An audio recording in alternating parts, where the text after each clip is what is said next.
चलिए जी स्टार्ट करते हैं। तो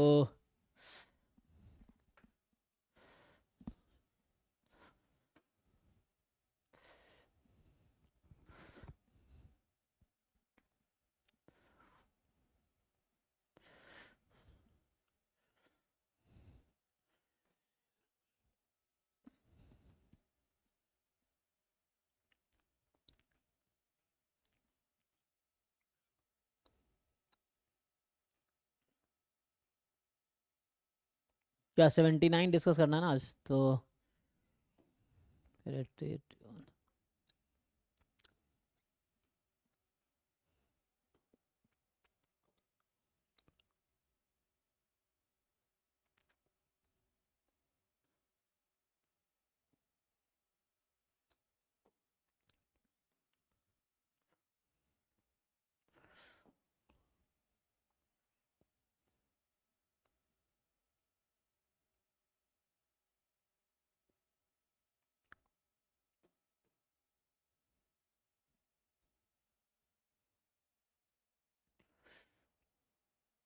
बताइए जी, ट्राई करते हैं तो जिनका जो भी डाउट है 79 एफएलटी में।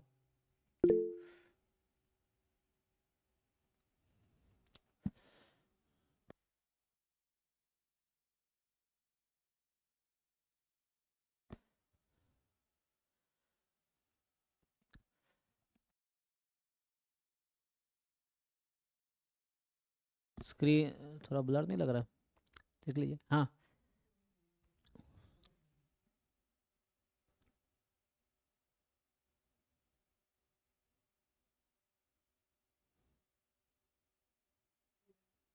ठीक है फिर रहने दीजिए।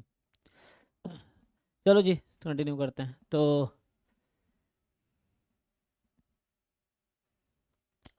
इसमें क्या आपका 1424 देखते हैं। तो इसमें जो होगा 14 क्या कह रहा है? Consider the three event X Y Z which are the following statement not always true, है ना। सो मतलब कोई एक एग्जांपल मिलेगा जो कॉन्ट्रडिक्ट कर सकता है ऐसा।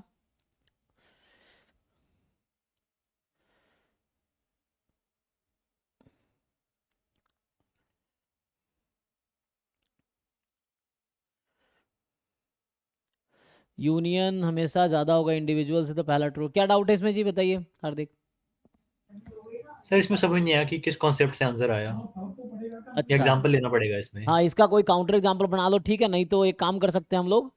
हमारे पास वो होता है रिजल्ट, क्या था, बोनफेरोनी एंड बुल्स इनइक्वालिटी। वो क्या कहता है कि तो उससे कुछ मैच कर जाएगा। देखिए तो यहाँ पे होगा,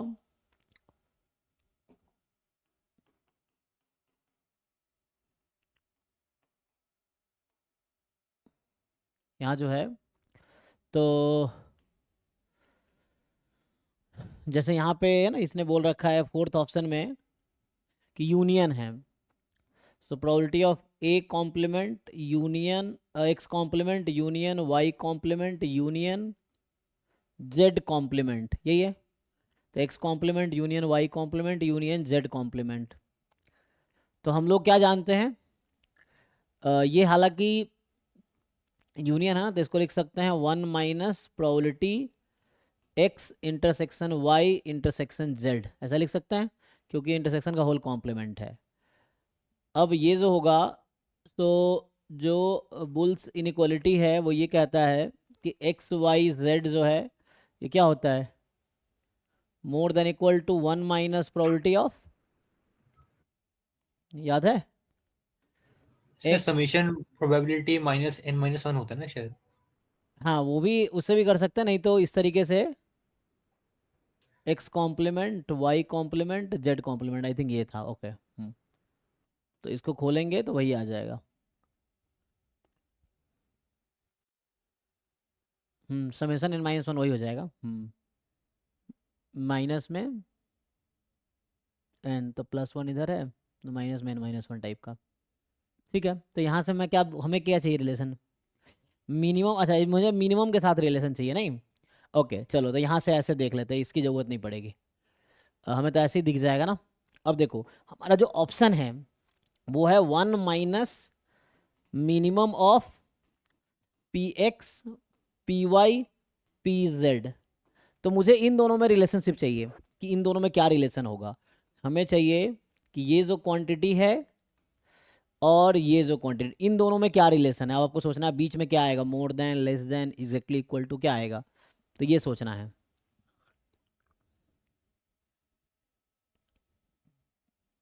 इंडिविजुअली इसमें और इसमें क्या रिलेशन है, ये तो सबका इंटरसेक्शन है, तो ये छोटा होगा इंडिविजुअल ईच से, तो मिनिमम सबसेट तो होगा। छोटा होगा, तो माइनस कर दिया तो बड़ा हो जाएगा दोनों वन, ये रिलेशन है।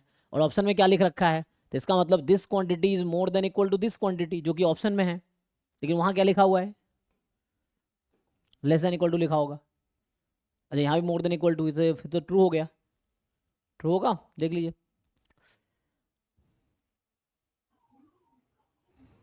सर लेकिन क्वेश्चन में पूछ रहा है not always true. Not always true ना। सर तो यहाँ पे ये यूनियन, अच्छा नहीं ठीक है वही किया है। यूनियन था ना, तो वही वन माइनस कर हाँ दिया, यूनियन। इंटरसेक्शन हो गया। और हमें पता है कि ये जो intersection particular this term is less then this होगा, तो माइनस किया तो इनइक्वालिटी रिवर्स हो जाएगी, और वन दोनों तरफ ऐड कर दिया तो कोई दिक्कत तो आना नहीं है। तो आई थिंक तो ट्रू हो जाएगा, हमने ये प्रूव कर दिया कि this quantity is more than equal to this. बाकी देख लेते हैं क्या कहना चाह रहा है, इसने क्या जस्टिफिकेशन दिया है। This is not always true because the probability of union of the complement is generally greater than, generally क्या होता है, equal to complement of the intersection of and however the right side does not always correctly bound the union. इसको counter example देना पड़ेगा, मान लो अगर ये गलत है तो कोई काउंटर एग्जांपल देना पड़ेगा, है ना।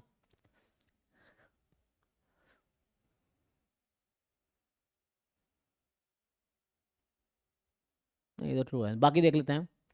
तो यह बाकी में क्या लिखा है, इंटरसेक्शन, पहला तो ट्रू है ना, पहला ऑलवेज ट्रू है क्योंकि यूनियन तो सबसे ज़्यादा होगा। यहाँ इंटरसेक्शन है, तो इंटरसेक्शन कह रहा है कि मैक्सिमम ऑफ इन दोनों से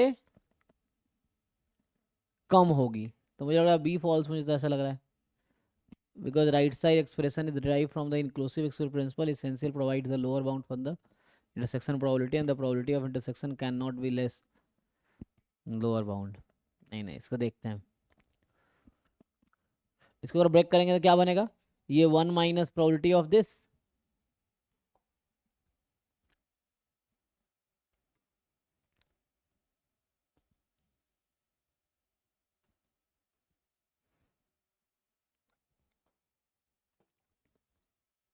तो ये बी को चेक करते हैं ना, बी में है कि प्रोबेबिलिटी ऑफ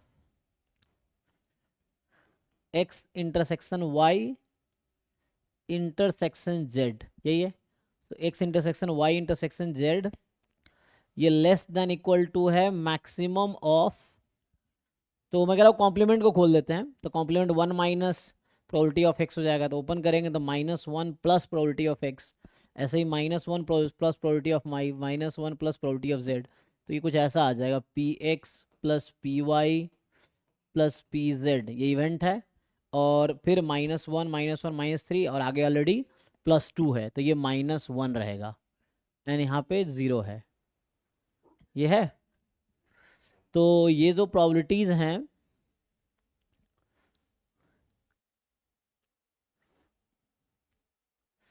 तो इन दोनों को मैक्सिमम से छोटी होगी।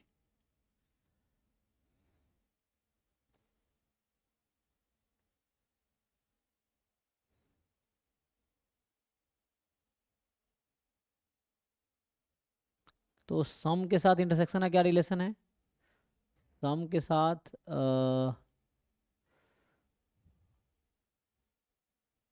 अच्छा प्लस वन कर दिया है इसने ना। जैसे हम तो ये जानते हैं कि probability of X intersection Y intersection Z, अभी जो लिखा रहा था मैं, क्या होता है, ये more than equal to one minus probability of X complement minus probability of Y complement minus probability of Z complement, ये बुल्स इनक्वालिटी है। तो यहाँ पे जो है हमारे पास, लेकिन हमें उसने क्या दिया है, उसने दिया था टू माइनस, दोनों तरफ इसमें टू माइनस कर दिया, तो वन इसमें ऐड कर दिया।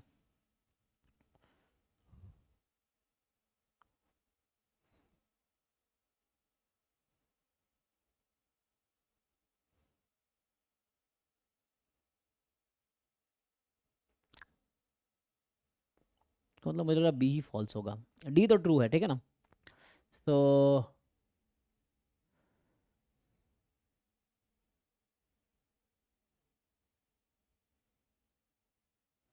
इससे कोई एग्जांपल बना के देखते हैं तो बेटर रहेगा। अगर हम कोई एग्जांपल बना ले कि वैसा कोई एग्जांपल लो आप जहाँ पे ये गलत हो जाए, है ना, तो बेटर रहेगा।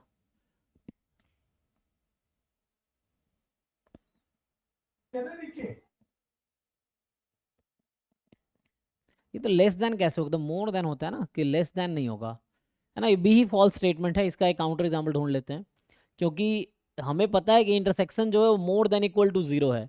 अगर इंडिविजुअली हम कंपेयर करें, जैसे अगर आपसे मैं पूछूं इंडिविजुअली कि बताओ probability of X intersection Y intersection Z और जीरो में क्या रिलेशन है, तो ये है ना। फिर आपसे पूछूं मैं probability of X intersection Y intersection Z और इसमें क्या रिलेशन है,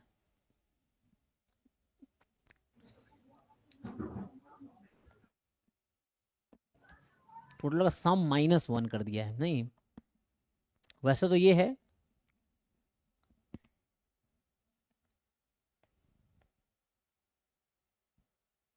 इसमें कोई डायरेक्ट रिलेशन बता पाएंगे, P X plus P Y. हालांकि ये जो है इसका भी सबसेट होगा तो इससे छोटा होगा, ये इससे भी छोटा होगा,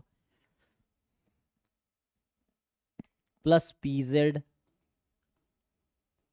-1, तो -1 आके प्रॉब्लम किया, वरना छोटा ही होना था।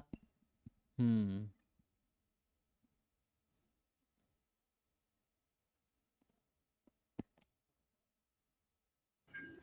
-2 होता फिर तो वही बन जाती बूल्स इनइक्वालिटी। लेकिन ये कॉम्प्लीमेंट, हाँ उसके लिए कॉम्प्लीमेंट चाहिए ना, तो कॉम्प्लीमेंट। नहीं वैसे अगर लिखते तो ये जैसे बुल्स इनइक्वालिटी लगाएंगे तो ये हो जाएगा मोर देन इक्वल टू जो पहले लिखा था हमने, 1 minus probability of X complement minus probability of Y complement minus probability of Z complement, जो उसने लिखा है लेकिन यहाँ 2 कर दिया है, ठीक है ना। तो वैसा होता, तो इन दोनों को अब लिखेंगे तो ऐसा आ जाएगा कि probability of X intersection Y intersection Z is more than equal to maximum of these two, ऐसा आएगा, है ना। ये बुल्स इनइक्वालिटी से है, ये नॉर्मल इवेंट का प्रिंसिपल है, तो इससे आ जाएगा 0, तो मुझे लग रहा है बी ही इसमें फॉल्स है, B is not always true. इसका एक एग्जांपल बना लेते हैं तो बेटर रहेगा, कोई एग्जांपल जैसे हम एक्स कुछ ऐसा ले ले, जैसे डाइस वाला एग्जांपल ले लो, अभी हम ट्राई करें तो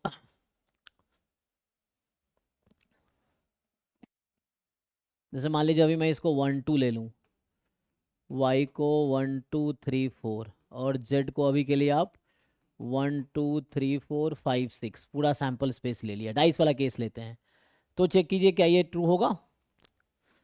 हाँ ये ट्राई करते हैं, तो उस केस में इंटरसेक्शन है, मैंने 1 2 ले रखा है, तो 2/6 less than equal to maximum of, अच्छा तीनों को अगर आप ऐड कर देंगे तो क्या हो जाएगा, तो इसको हम थोड़ा सा रेस्ट्रिक्ट कर सकते हैं, है ना।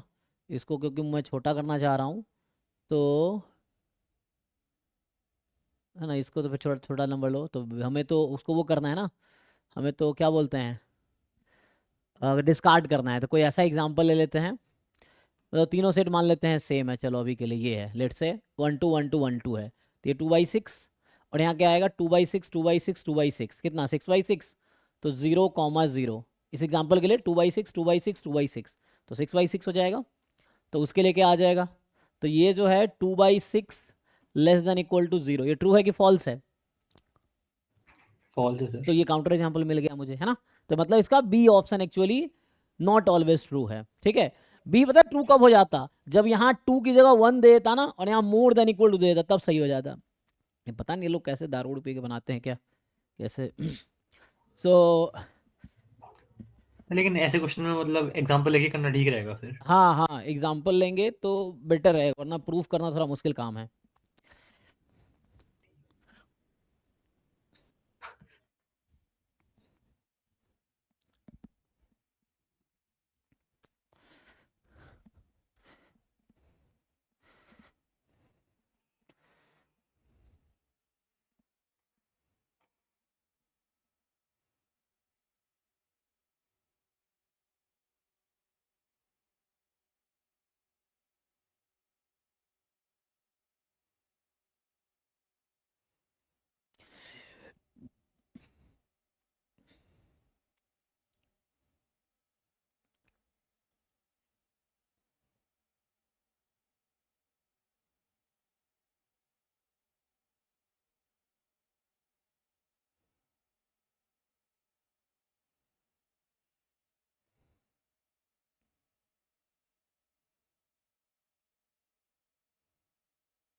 चलिए नेक्स्ट पे आते हैं जो आपके डाउट हैं।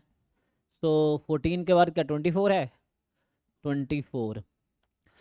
बताइए। तो इसमें जो है कह रहा है कि X and Y n be the two sequence of independent random variable with MGF, joint MGF दे दिया। ऐसा है तो एक अलग अलग निकाल लीजिए, है ना, तो अलग अलग निकाल सकते हैं हम लोग। T1 को जीरो कर देंगे तो T2 का एमजीएफ आ जाएगा, T2 को जीरो मतलब वाई का एमजीएफ आ जाएगा, और T2 को जीरो रख देंगे तो एक्स का सर एमजीएफ। इसमें x-2 फॉलो करेगा एक्सपोनेंशियल 1 अच्छा। और y फॉलो करेगा गामा और 1,2। एक मिनट। अच्छा, तो इसमें मतलब मेरा आंसर 3 आ रहा है फाइनली। आपका 3 आ गया। ओह, हाँ, बट इसका 4 आ गया। एक बार वेरीफाई करके दिखा दो। तो इसमें आप क्या कर रहे हैं कि कैसे कर रहे हैं आप इसमें? इसने क्या किया है कि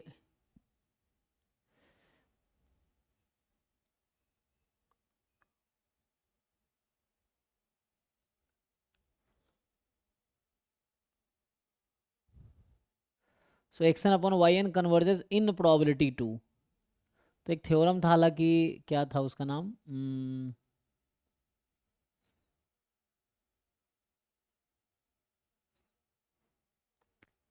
हाँ, ये तो आपने यही निकाला ना, जो इसका आया वही आया है।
यहाँ पे अगर हम सॉल्व करें, जैसे ठीक है सॉल्व तो हो जाएगा, लेकिन रिजल्ट क्या यूज़ करेंगे? रेशियो ऑफ टू गामा क्या होता है?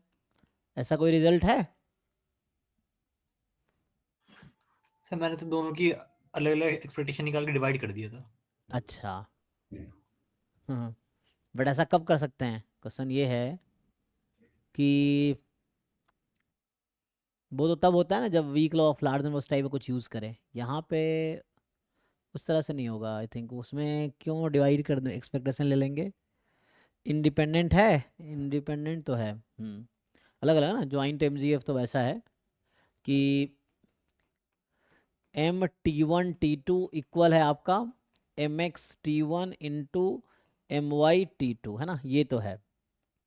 तो x जैसे आपने कहा कि एक्सपोनेंशियल, अब ये 2 प्लस है ना, तो 2 तो e⁻2t1 है, इसीलिए 2 प्लस और 1 माइनस T1 है तो एक्सपोनेंशियल 1। एंड y जो होगा मतलब वही, ये 1/(1 - 2 T2), तो 1 - 2 T2 ना, तो 1/(1), गामा 1,5। नहीं ये तो एक्सपोनेंशियल नहीं होगा, हाँ सर, वो एक्सपोनेंशियल हाफ। है ना। तो एक्सपोनेंशियल विथ रेट हाफ, क्योंकि मीन 2 हो जाएगा, सो रेट हाफ हो जाएगा।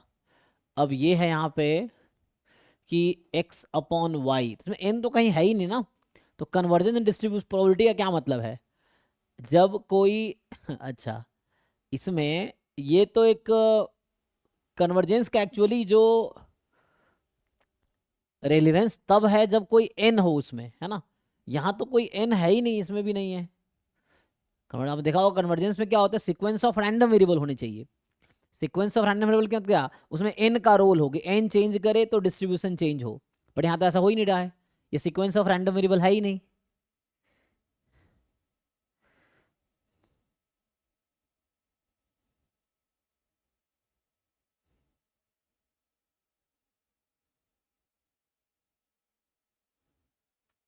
तो इसमें क्या ही होगा? सर अ, क्वेश्चन में लिखा है ऊपर सीक्वेंस। कहाँ? नहीं वो सीक्वेंस तो है, तो कांस्टेंट टाइप का सीक्वेंस हो गया ना ये तो। कौन सीक्वेंस मतलब कि अगर मैं xn भी लिख देता हूं तो उससे क्या फर्क पड़ता है? जैसे xn का डिस्ट्रीब्यूशन मान लीजिए ऐसा होता है एक्सपोनेंशियल 1/n, तब इसको फर्क पड़ता है ना, डिफरेंट n के लिए डिफरेंट रैंडम वेरिएबल। जैसे कोई सीक्वेंस है, अब सीक्वेंस 1/n है, सीक्वेंस ऑफ रियल नंबर, तो n डिफरेंट के लिए टर्म्स डिफरेंट आ रहा है। जैसे सीक्वेंस xn बराबर 1 हो गया तो उसको क्या बोलेंगे आप? Constant sequence. तो ये वैसे ही कुछ हो गया कि ये तो कांस्टेंट रैंडम वेरिएबल जैसा हो गया, मतलब कांस्टेंट मतलब फिक्स रैंडम वेरिएबल हो गया। कांस्टेंट अलग मतलब हो गया कि ये एक फिक्स रैंडम वेरिएबल है, इसमें हर बार सेम ही रहेगा। तो ये कहाँ कन्वर्ज करेगी? हाँ, ये देखना है कि कन्वर्ज कहाँ करेगी।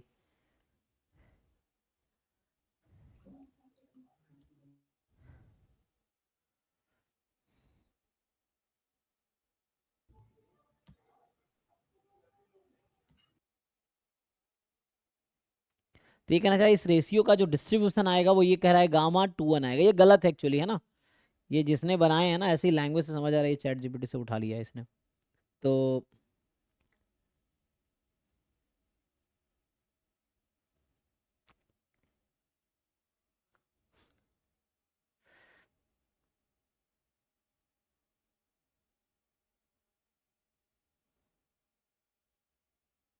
ये मुझे लग रहा है कुछ गलती इसमें मुझे लग रहा है, क्योंकि ऐसा नहीं कर सकते ना कि सीधा सीधा हम कन्वर्जेंस इन प्रोबेबिलिटी, लेकिन उसमें भी लगाने का कोई मतलब मुझे लग रहा है ये नहीं है, क्योंकि इसमें क्या होगा अगर आप लिमिट लगाते भी हो। चलो मैं इसका डेफिनेशन लिख के देखता हूँ क्या होगा। x/y converges in probability to क्या, मान लो इसने गामा कहा है ना, तो इसका डेफिनेशन क्या होगा? डेफिनेशन कहता है if and only if limit n tends to infinity probability x/y minus gamma is less than epsilon, है ना। This probability is 1 for all epsilon more than 0, ये है ना। अब बताइए ये गामा कोई नंबर है ना, गामा को भी कुछ लैम्डा कर दो सो दैट y जैसा ना दिखे। ये लैम्डा है। अब क्वेश्चन ये लैम्डा क्या होगा, आपको क्या लगता है?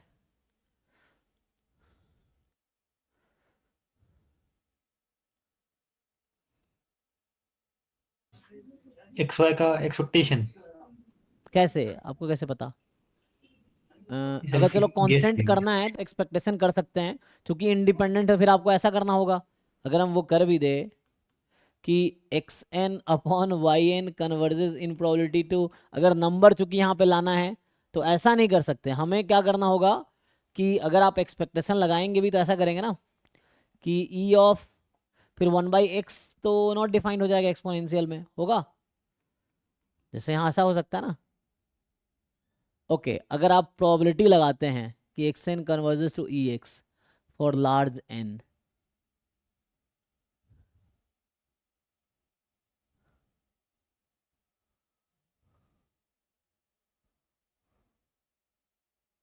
ये किस रूल से हम ऐसा लिखेंगे ई ऑफ xn अपन, आप ये कर रहे हैं ना, लेकिन ऐसा क्यों होगा?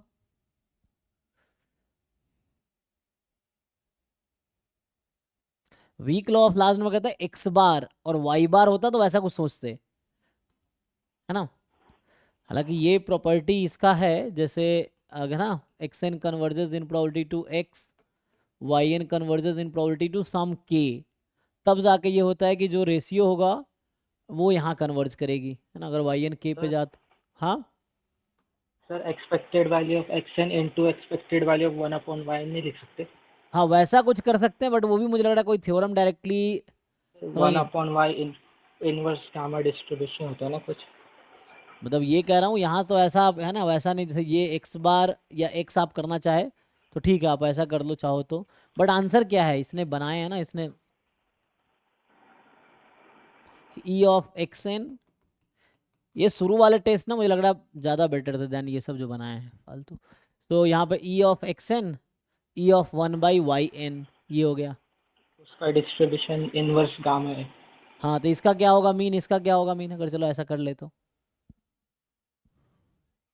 एक्स एन का तो मुझे लग रहा है 3 आ जाएगा मीन। कितना आएगा जी देखिए, ये तो मुझे लग रहा है इसका 3 आएगा, इसका कितना आएगा? 2 आएगा इसका। इसका तो इन्फिनिटी हो जाएगा। वही तो, वन क्योंकि by one Y. By Y है ना, ये एक्सपोनेंशियल है, तो एक्सपोनेंशियल का अगर 1/x का निकालोगे वो नॉट डिफाइंड होगा आई थिंक, तो ये तो डिफाइंड ही मैंने नहीं होगा। आपको व्हाट्सएप पे रिजल्ट भेजा है कि आपने लिखवाया था, एक बार मैं देखना। हाँ हाँ।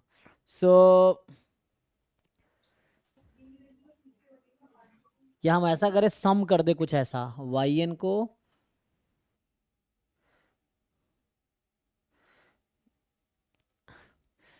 हाँ ये है यहाँ पे, लेकिन इसमें रैंडम वेरिएबल है।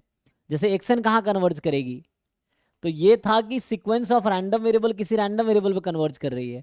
यहाँ पे xn में कहीं n है ही नहीं, तो xn पे ही कन्वर्ज करेगी, क्योंकि इसमें xn में n का कोई रोल ही नहीं है। मैं ये कह रहा हूँ, अगर आप लिमिट n टेंस लिमिट लगाओगे, यहाँ का लग रहा कोई इफेक्ट होगा इस डिस्ट्रीब्यूशन में? सेम ही रह जाएगा ये तो। अगर आप n टेंस टू इन्फिनिटी लगाओगे तो सेम ही रह जाएगा वो। अगर x है तो x ही रह जाएगा, मैं ये कह रहा हूँ। तो यहाँ पे x कन्वर्जेस टू दिस, है ना, तो n ठीक का है कोई सर। रोल ही नहीं है यहाँ पे, ये बोल रहा हूँ। ठीक है, वो y converges in probability to y, क्योंकि इसमें n का कोई रोल ही नहीं है, तो n का कोई रोल सर नहीं। अगर ये x बार अपन y बार होता तो फिर जो मैंने आपको रिजल्ट भेजा वो यूज हो जाता। हाँ उस तरीके से हो जाता, फिर weak law of large number लग जाता, तो इस तरह से कुछ आता, या वैसा यूज कर सकते थे हम। और इससे अगर आप यूज करते हो ये वाला, तो क्या आता है, e of x n upon e of y n. ये क्वेश्चन एक्चुअली मुझे लग रहा है ठीक से फ्रेम नहीं हुआ है, ठीक है ना। X n upon Y n अगर ऐसा करे कि अलग अलग हमने कर दिया, मान लो ये एक्स एन बार होता, ये वाई एन बार होता, या ई एक्स हाँ होता, सर ऐसे ही किया था तो 3/2 आ रहा है। हाँ तो ई वाई होता, तो वैसा फिर होता, तो यहाँ से, है ना, तो ये ई एक्स और ये ई वाई रेशियो ले लेते हैं हम उस तरह से कुछ, तो वैसा कुछ कर सकते हैं। इसको क्या थ्योरम बोलते हैं, क्या नाम लिखाया था, कुछ लिखाया था इसका नाम, इसका नाम है एक्चुअली, नाम तो मैं ही भूल गया, छोड़ो। तो फ्लेक्सली थ्योरम शायद। हाँ सिलेट्स की, हाँ सिलेट्स की थ्योरम इस तरह से कुछ है, तो सिलेट्स की थ्योरम है ना, तो उससे कुछ आ जाता है। तो वैसा करके देखो, जो भी आता है तो वैसा कुछ होगा। लेकिन मुझे लग रहा है ये क्वेश्चन बनाने वाला ने गलती किया है, क्योंकि ये सिंगल मतलब without n, this is not a sequence of random variable. X n लिखने का मतलब सीक्वेंस ऑफ रैंडम वेरिएबल बनेगा ही नहीं, तो बनेगा तो उसमें वो आएगा नहीं, और कन्वर्जेंस प्रोबेबिलिटी का कोई उसमें रोल नहीं है। तो फिर भी ये करके जो आंसर आ रहा ठीक है, मैं समझ रहे से ये 3 हो गया, ये आपका 2 हो जाएगा, तो ऐसे 3/2 आ गया। लेकिन ये मुझे लग रहा है फ्रेम करने में कुछ गलती है इस क्वेश्चन में, है ना, तो ऐसा कर सकते हैं, बट उसमें कुछ मिस्टेक लग रहा है क्वेश्चन में। ये जहाँ तहाँ से ये है ना, इतना लैंग्वेज तुम देखो, चैट जीपीटी में इतने सारे लैंग्वेज लिखता है, तो मुझे ऐसा लग रहा है चैट जीपीटी से उठाया हुआ, उसमें अक्सर गलतियाँ होती हैं। तो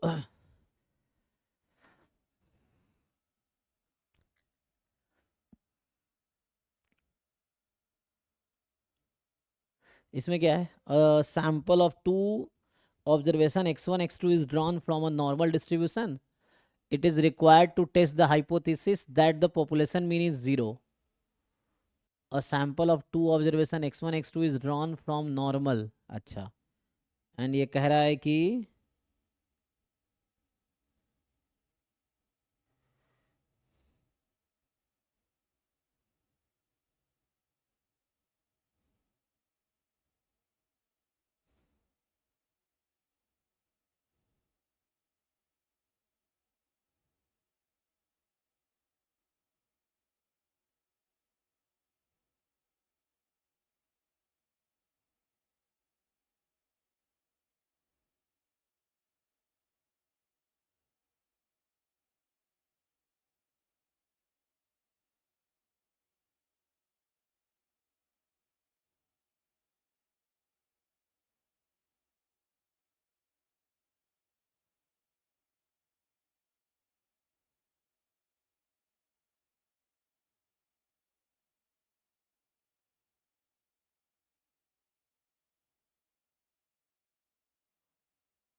हाँ, इसमें क्या कहना चाह रहा है कि टू ऑब्जर्वेशन ड्रॉन है and it is required to test the hypothesis at a population mean 0 at 10% level of significance the critical reason is।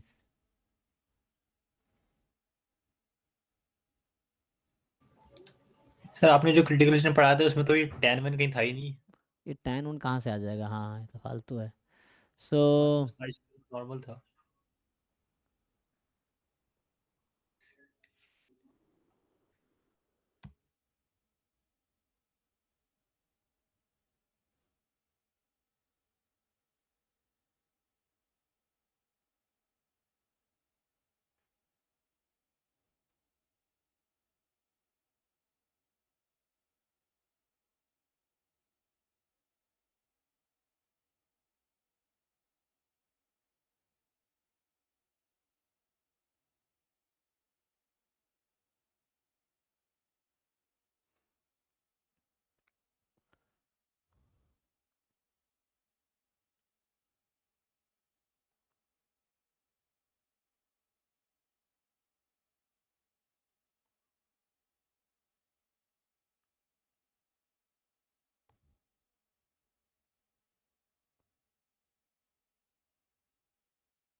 मैं ये सब फालतू चीज़ें हैं, इसमें सिंपल अगर जैसे ये क्वेश्चन भी है।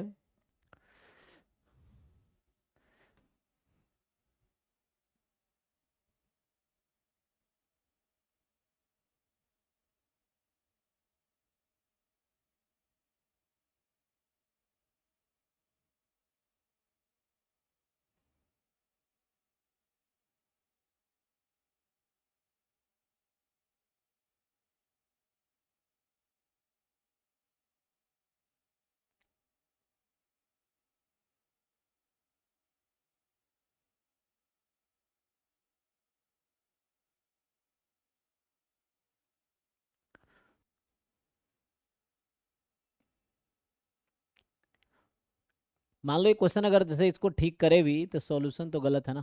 जैसे मान लो x1 x2 आपका नॉर्मल म्यू सिग्मा स्क्वायर ले लेते हैं, ठीक है। तो आपको टेस्ट करना है, इसने कहा है कि चलो म्यू को 0 ले लो against mu is non zero, यही है। अब इसका हम लोग क्या जानते हैं क्रिटिकल रीजन,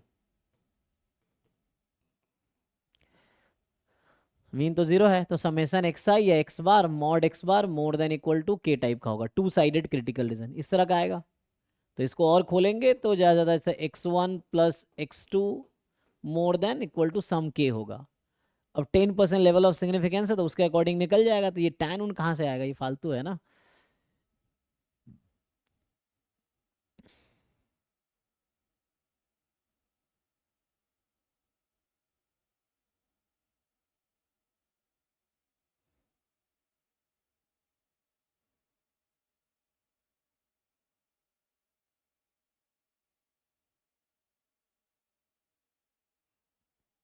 ठीक है ना। तो इससे निकालिए के की वैल्यू क्या आती है, हम लोग क्या जानते हैं एक्स बार माइनस थीटा, हमें चाहिए जो भी मीन है ना अंडर एच नॉट अगर बात करें तो ये सर 0 हो जाएगा। इससे तो आता है।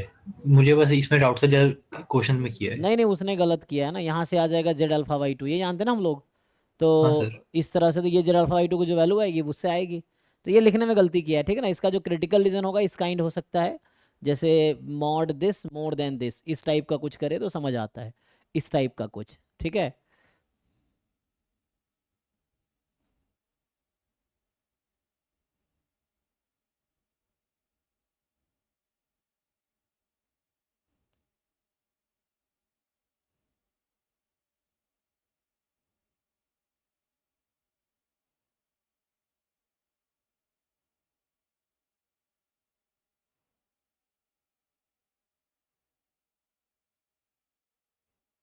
एक तो ये क्वेश्चन चेंज करवाता हूँ, ये फालतू ये सब क्या ऑप्शन डाल रखा है, ये इसको ठीक करो। पिछला जो आपका था है ना उसमें भी गलतियाँ थी। ये क्या है, ये 30 नंबर है, पिछला 24 था। इसको भी ठीक करना पड़ेगा।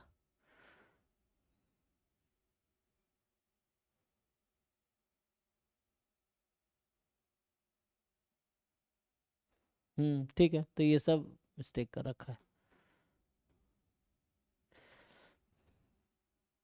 36 में क्या है आपका डाउट? 36 जो है,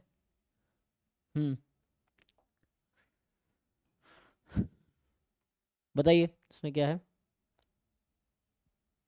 A B the matrix of order two given which of sir following is इसके एज सेकंड ऑप्शन में डाउट है कि 1/λ आइगन वैल्यू नहीं होगा, तो इसमें कैसे हाँ बोल दिया? 1/n eigen value.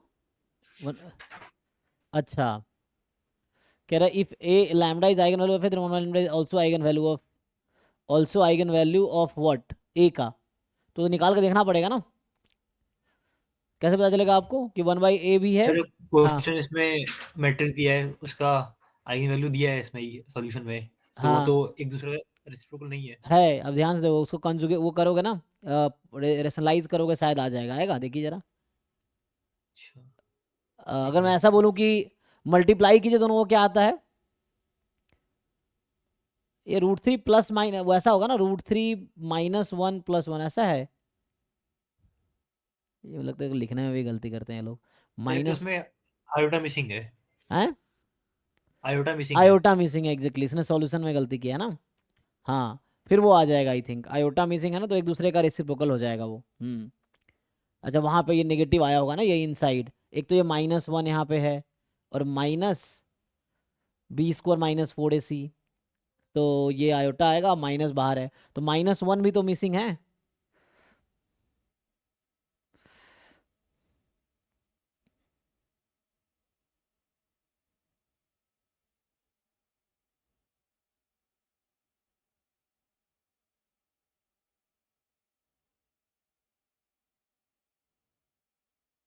हम्म ठीक है ना, आ जाएगा, वो हो जाएगा। बाकी ठीक है, देख लो। तो सॉल्यूशन वहाँ गलती की होगा, -1 + √3 आयोटा, -1 - √3 आयोटा, वो ओमेगा होता है ना, ओमेगा ओमेगा स्क्वायर, वही होगा ये।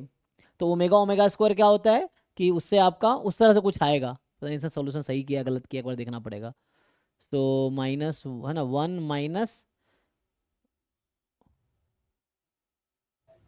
-2 होगा, आयोटा हो जाएगा, तो -1 + आयोटा, -1 - आयोटा, ऐसा कुछ होगा। ये मुझे लगता है लिखने में गलती किया है, ठीक है ना। तो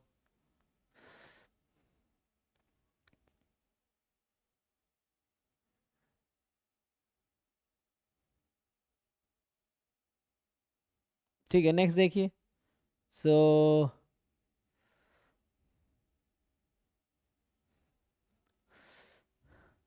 सॉल्यूशन खुद से आप लिख के देखो अपना, तो बेटर रहेगा मुझे लगता है। हाँ सर सॉल्व किया था, बस वो रेशनलाइज नहीं किया था। हाँ, रेशनलाइज करेंगे, सेम ही आ जाएगा, 1/λ लैम्डा ही आ जाएगा, इसीलिए। या वैसा हो सकता है 1/λ लैम्डा 1/λ 1 λ 2 आ जाएगा, 1/λ 2 λ 1 आ जाएगा, ऐसा। तो ठीक है, थर्ड पे आते हैं जी। आपका नेक्स्ट क्या है डाउट? बताइए किनका है ये? शाश्वत जी। सो शॉपकीपर सर यहाँ हैज, पे हाँ सर यहाँ पे मुझे लग रहा है आंसर गलत है। हाँ, हो सकता है ये, इसने, मैं उसमें देख के मैं समझ आ गया, इसने सब में चैट जीपीटी का हेल्प लिया है, क्योंकि इतना लैंग्वेज ना चैट जीपीटी में ही आता है, इतना कोई इंसान लिखता नहीं जब सॉल्यूशन लिखता है, तो तो ये लास्ट में 1/6 से एक मल्टीप्लिकेशन होगा, फिर सही होगा जो आंसर दिया हुआ है। हाँ। सो a shopkeeper has 12 bulbs of which 3 are defective. He sells a bulb by selecting them at random one at a time. What is the probability that the 7th bulb sold is the last defective one? चलिए जरा solve करके देखते हैं। तो ये जो हमारा third number है ना, तीसरा क्वेश्चन, कि हमारे पास टोटल 12 है, तो 12 में 3 डिफेक्टिव है, बाकी 9 गुड होगा, ठीक है। अब पूछ रहा है क्या प्रोबेबिलिटी है कि 7वां बल्ब जो होगा वो लास्ट डिफेक्टिव होगा। तो ये मतलब 7वां बल्ब लास्ट डिफेक्टिव मतलब क्या, ये विदाउट रिप्लेसमेंट है, one random one at time, he sells a bulb by selecting at random one at a time, तो मतलब बेच रहा है, तो मतलब विदाउट रिप्लेसमेंट हुआ ना। तो नेगेटिव एनिमल नहीं लगा पाएंगे, क्योंकि नेगेटिव एनिमल लगाने के लिए विथ रिप्लेसमेंट होना चाहिए, है ना। तो वैसे सोचते हैं अब।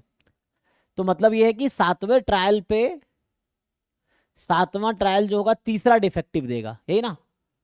तो probability of seventh bulb is last defective, तो seventh bulb is third defective. ठीक है, तो देखिए अभी इसको समझते हैं जरा। मान लो अभी तीसरा डिफेक्टिव है, सातवां बल्ब जो है ये फिक्स है कि लास्ट वाला डिफेक्टिव ही है, ये तो पक्का हो गया कि जो सातवां है वो डिफेक्टिव ही है। तो मतलब पहले 6 में कहीं भी वो आ सकता है क्या, 2 डिफेक्टिव ना। तो मान लो पहला डिफेक्टिव ही है, तो क्या प्रोबेबिलिटी है 3 आउट ऑफ 12। दूसरा डिफेक्टिव है 2 आउट ऑफ 11। तीसरा गुड होगा, सो 9 आउट ऑफ 10 इज इट, है ना। 3 12 में से था, सो 9 आउट ऑफ 10 होगा फिर, क्योंकि 2 तो निकल गया 12 में से, 10 ही बचे हैं। अब 8 आउट ऑफ 9, पहला दूसरा तीसरा चौथा, फिर 7 आउट ऑफ 8, 6 आउट ऑफ 7, कितने बल्ब हो गए 1 2 3 4 5 6, और लास्ट वाला डिफेक्टिव होगा। तो बचा हुआ जो एक डिफेक्टिव है आउट ऑफ 6, चेक करो। तो ये अभी मैंने एक केस लिखे हैं, अब देखना होगा ऐसे कितने केसेस पॉसिबल है, उसको मल्टीप्लाई करना पड़ेगा या उतने टाइम ऐड करो। तो ये हमने दोनों डिफेक्टिव फिक्स कर दिया पहले ही, है ना। यहाँ मैंने कहा 2 डिफेक्टिव आना है, तो ये पहले जो 6, क्योंकि लास्ट तो डिफेक्टिव फिक्स ही है, तो इनमें से 2 जगह डिफेक्टिव आएगा, बाकी 4 जगह गुड आएगा। कितने तरीके से इसको आप अरेंज कर सकते हैं, 2 डिफेक्टिव और 4 गुड। आपको याद है ना कि इन ऑब्जेक्ट का परमुटेशन के object r of one kind and r objects r of second kind, तो क्या करते हैं उतने परमुटेशन से डिवाइड कर देते हैं, उतने फैक्टोरियल से। तो इसके कितने टोटल परमुटेशन पॉसिबल है, sir 6 factorial by 2 total factorial into 2 6, हाँ फैक्टोरियल 4 फैक्टोरियल 2 फैक्टोरियल, है ना। ये हो जाएगा क्योंकि 2 गुड है और 4 गुड है 2 डिफेक्टिव है, तो ये बस परम्यूट होना है। लेकिन गुड गुड तो सेम ही है क्योंकि इसमें कोई डिफरेंस है नहीं, और गुड और ये डिफेक्टिव वाला, तो 2 डिफेक्टिव एक जैसा है, 4 गुड है, तो ये हो गया। ये कितना आएगा देखिए, इसको आंसर क्या आता है।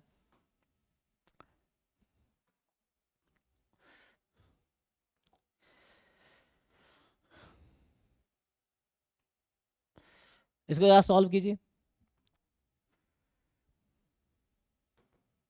मुझे लगता है यहाँ तो कैंसिल होता चला जाएगा ना, 8 8 7 7 9 9 10 10 किससे कटेगा, 10 नहीं कटेगा ना, 9 8 7 कट गया, यहाँ 6 काट सकते हैं, ये हो गया। तो यहाँ आ गया 3 2 जा, हाँ इधर कितना बचा हुआ है 6, और यहाँ 12 इंटू 11, यहाँ 6 इंटू 5, 4 फैक्टोरियल गायब, 2 हो गया। तो अब क्या होगा, ये 12 काट सकते हैं 2 टाइम में, 2 काट देगा 3 टाइम में, ठीक। तो फाइनली बचा क्या, ऊपर बचा 15 और नीचे बचा 22, ऐसा कुछ है देख लीजिए, ये होनी चाहिए। अब बताइए इसमें कुछ कंफ्यूजन है तो पूछिए। नहीं सर ठीक है। तो 15/22 इसका क्या आया हुआ है 3/44, ये 15/220 यहाँ कर दिया है, 220 क्यों, ये तो 150/220 करो, हमारा तो ऐसा है ना। तो 15/22 आंसर आया हमारा, या 15/220 इसका आ रहा है। अच्छा इसने ऐसे ही कुछ कर दिया होगा, लास्ट इज डिफेक्टिव 62 केसेस, अच्छा 62 लिया है इसने एक्चुअली, कि उसने कॉम्बिनेशन काउंट किया है, हमने अरेंजमेंट काउंट किए हैं। ये क्या 12 फैक्टोरियल अपॉन 9 फैक्टोरियल, 9 फैक्टोरियल, ये 3 फैक्टोरियल होता।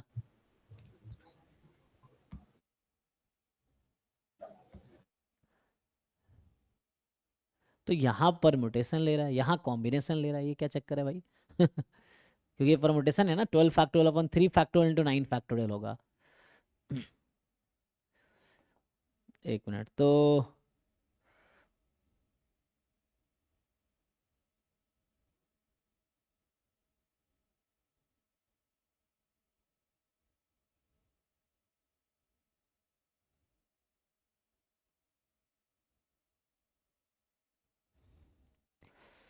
तो ये 3 है ना।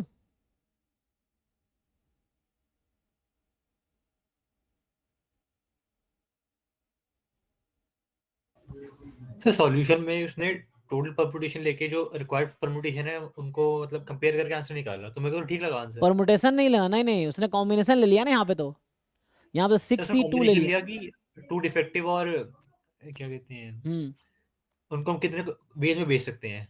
हाँ, तो 9 बल्ब है टोटल, 3 डिफेक्टिव है, तो यहाँ एक तो 12 फैक्टोरियल अपॉन 9 और 3 फैक्टोरियल, देखो 220 आता है क्या? हाँ 220 है सर, वो तो 3 3 फैक्टोरियल फैक्टोरियल 9 मिसिंग है। फैक्टोरियल ना, अच्छा, तो उसने अरेंज कर लिया।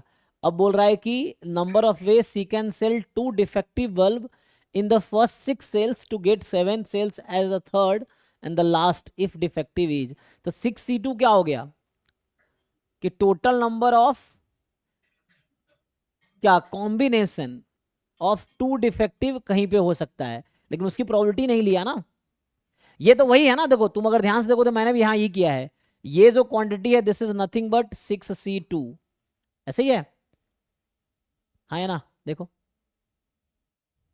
वही तो हुआ है यहाँ पे। 6C2 का फॉर्मूला क्या होगा, n factorial r factorial n minus r factorial, तो उसने बस इसको डिवाइड कर दिया है 12 फैक्टोरियल 9 फैक्टोरियल 3 फैक्टोरियल से, तो क्या वही आएगा जो हमने वहां लिखा है?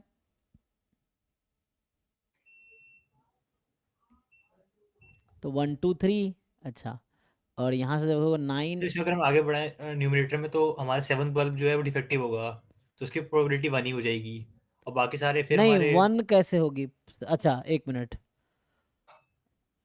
मतलब नंबर ऑफ एक ही बचा हुआ है ना, अच्छा, हाँ, और उसके बाद जो बाकी के बल्ब जो हमारे डिफेक्टिव मतलब सही वाले बल्ब हैं, तो उनकी भी 1 हो जाएगी।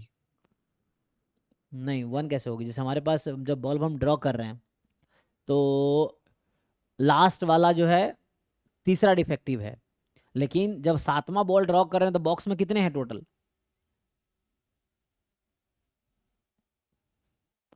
अगर इसको हम सॉल्व करें तो कितना आंसर आएगा, मैं पूछना चाह रहा हूँ, जैसे ये आपका 6C2 कितना आएगा, 6C2 वही आ जाएगा 15, है ना? नहीं मतलब प्रोबेबिलिटी मिस किया उसने, बस काउंट कर लिया, वो ऐसे हो गया number of favourable outcome upon total number of outcome type का केस हो गया। लेकिन मुझे लगता है कि ये all outcomes are not equally likely, क्योंकि ये लास्ट ना डिफेक्टिव फिक्स है, आंसर यही सही होगा, वहां पे मुझे लग रहा है कुछ गड़बड़ है। डिफेक्टिव डिफेक्टिव है ना, अब वो किस तरीके से अरेंज कर पाएंगे, तो वही था 6C2 तरीके से, नहीं हाँ, लास्ट तो डिफेक्टिव है, उसको चेंज तो कर नहीं सकते, तो ये है, ठीक है, मेरे हिसाब से यही सही होना चाहिए, ठीक है देख लो, तो हम्म,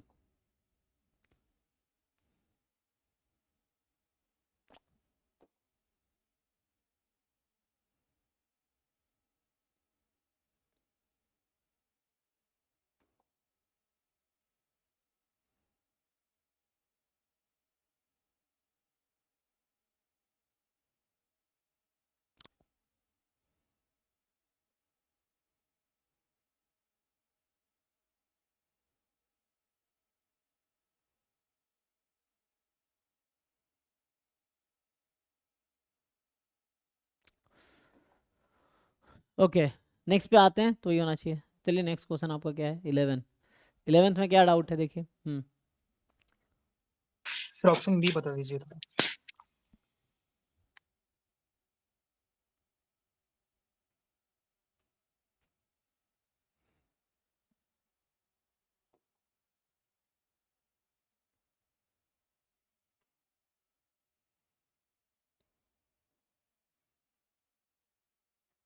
which of the following series is convergent?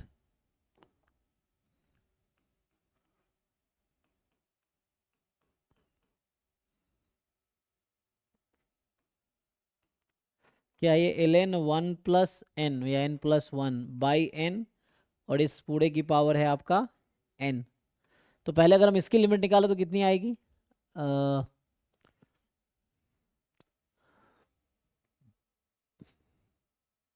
Log zero आएगा, जीरो आएगी, लेंगे तो। अच्छा, हाँ सर। तो यहाँ तक तो ठीक है, अगर जीरो आएगी तो कन्वर्ज कर सकती है, और अगर कन्वर्ज कर सकती है तो अब आपको टेस्ट लगाना पड़ेगा, तो कौन सा टेस्ट लगाएंगे, इसने क्या किया है, ये तो साइन उनका कुछ लगा दिया नहीं, अच्छा ये तो वहाँ पे है बी के लिए, हाँ log n upon n, n log n upon zero पे जा रहा है, तो कह रहा है जीरो पे जा रहा है सो कन्वर्जेंट है। ये कौन सा लॉजिक हुआ भाई, अगर लिमिट जीरो पे जा रही है तो कन्वर्जेंट हो जाएगी, ऐसा तो नहीं है ना?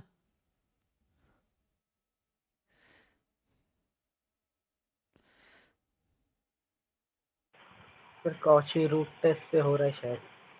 कॉची रूट टेस्ट हो जाएगा तो अप्लाई करना पड़ेगा। तो यहाँ पे मान लो भी 1 से इन्फिनिटी है, तो कॉची रूट टेस्ट लगाएंगे तो क्या करेंगे, एन की power 1/n।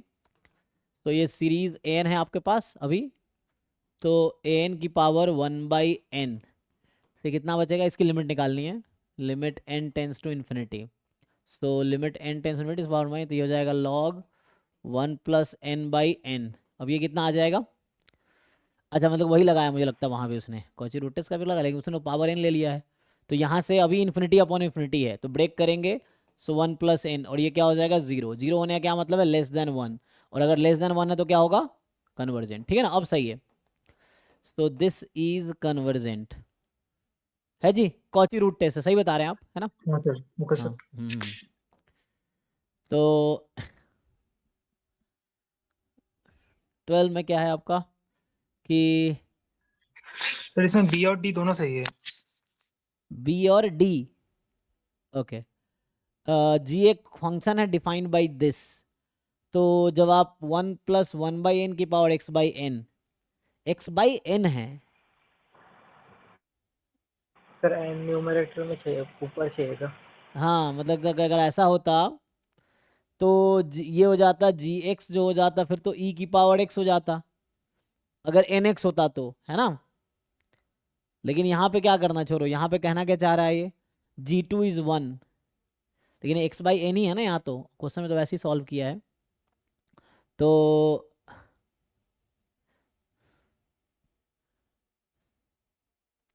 n tense infinity का क्या आंसर आएगा इसका, सिंपल सिंपल लिमिट निकाल लो।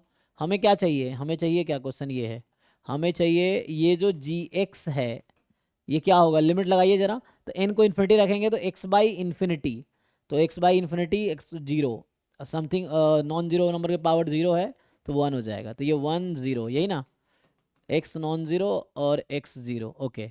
तो g2 1 तो जरूर है और g डिसकॉन्टिन्यूअस भी है, अच्छा हाँ, डिसकॉन्टिन्यूअस होने के लिए क्या, लेफ्ट एंड राइट हैंड, हाँ तो डिसकॉन्टिन्यूअस भी हो गया, सही बात है।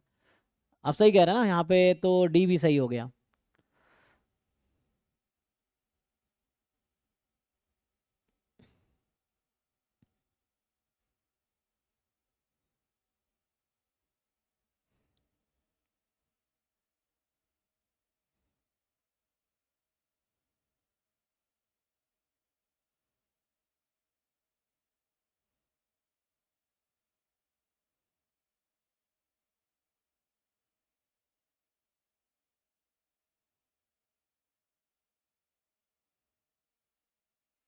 ठीक है ना।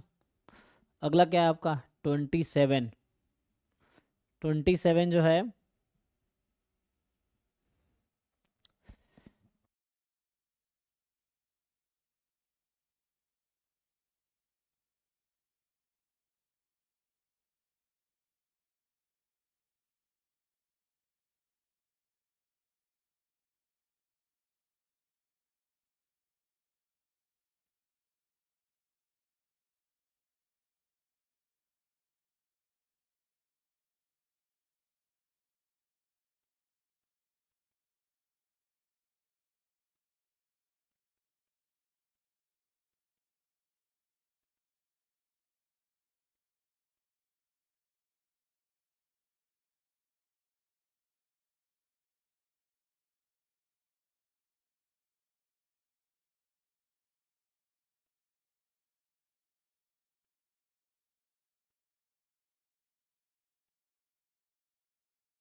ठीक है जी।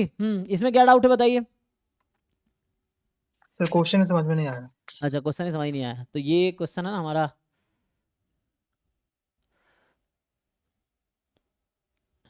इससे पहले आपका क्या था, अभी हम 27 देखा, 12 था ना, तो ये 12 वाला था। 27 जो है ये कह रहा है कि a single exponential x drawn from binomial distribution with parameter theta on the basis of it we wish to test the null hypothesis theta is 2/3 against theta more than 2/3. The test procedure is to reject h0 if x is 0. Hence, if x is 1, he tossed 2 unbiased coins.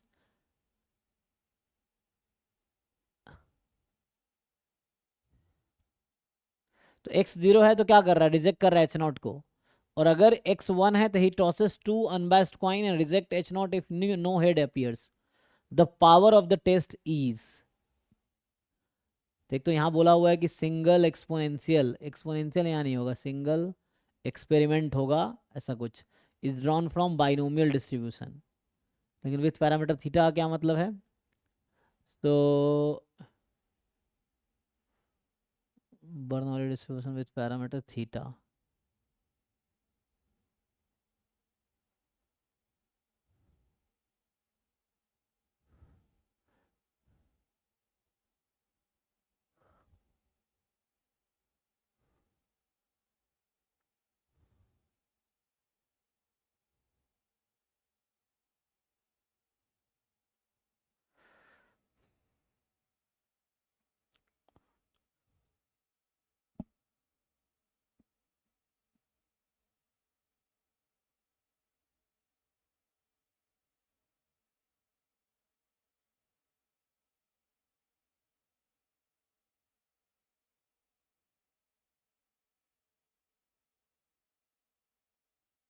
तो power का formula क्या होता है? पहले तो question में इसने लिखा है टेस्ट कैसे. एच नॉट है हमारा थीटा बराबर 2/3 अगेंस्ट एच वन है थीटा मोर देन 2/3.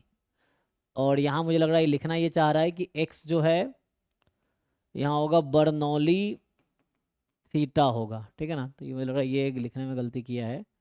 तो इसमें जो है ना इसका करेक्शन करवाता हूँ.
तो यहाँ ऐसा क्वेश्चन है, अब कर पाएंगे ये? अगर ये क्वेश्चन हो कर बताओ तो पावर कैसे निकलेगा.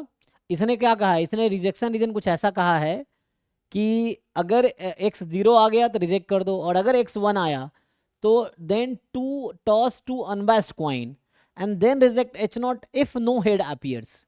तो देखो दो चीजें हैं, रिजेक्ट h नॉट एक है, या तो x 0 आ जाए या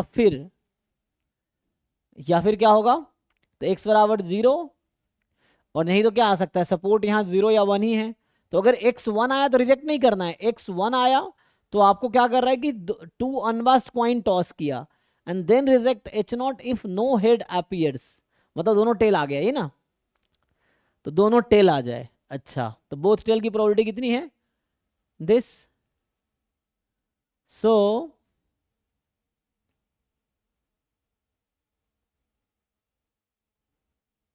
तो यहां से क्या करेंगे, पावर क्या होता है, रिजेक्ट h नॉट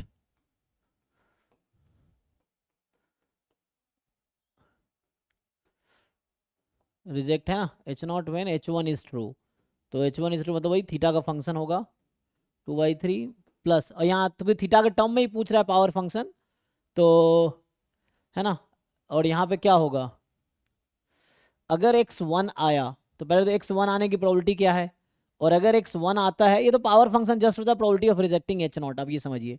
तो पावर फंक्शन लिख रहा हूँ ना, probability of rejecting h not. तो कह रहा है अगर x बराबर 1 आने की क्या प्रोबेबिलिटी है, और अगर x1 आया तो क्या प्रोबेबिलिटी है कि दोनों बार आप हेड कॉइन को 2 बार टॉस करेंगे तो नो हेड आएगा, एक बार भी हेड नहीं, मतलब बोथ टेल आएगा ना। टीटी की प्रोबेबिलिटी क्या है, इस तरह से कुछ कहना चाह रहा है कि या तो x बराबर 0 आ गया तो ठीक है, नहीं तो टीटी की प्रोबेबिलिटी क्या, टीटी तक तब पहुंचेंगे जब आपको पास x1 आएगा। तो x1 आने की क्या प्रोबेबिलिटी है, और अगर x1 आया तो क्या प्रोबेबिलिटी है, वो टीटी आएगा। तो x1 आएगा तो आप एक कॉइन को 2 बार टॉस करेंगे, ऐसा इसने कहा है। तो इससे कुछ ऐसा किया है, तो ये 1 माइनस थीटा हो जाएगा, और 1 आने की प्रोबेबिलिटी कितनी है थीटा, और ये टीटी कितनी प्रोबेबिलिटी 1/4, इस तरह से कुछ किया है। ठीक है, देख लीजिए। तो क्वेश्चन में थोड़ी क्लैरिटी नहीं थी, एक्चुअली क्लैरिटी नहीं, यहाँ से आपको समझ आ रहा होगा क्या कहना चाह रहा है। ठीक है, देख लो। हाँ सर समझ आ गया। हम्म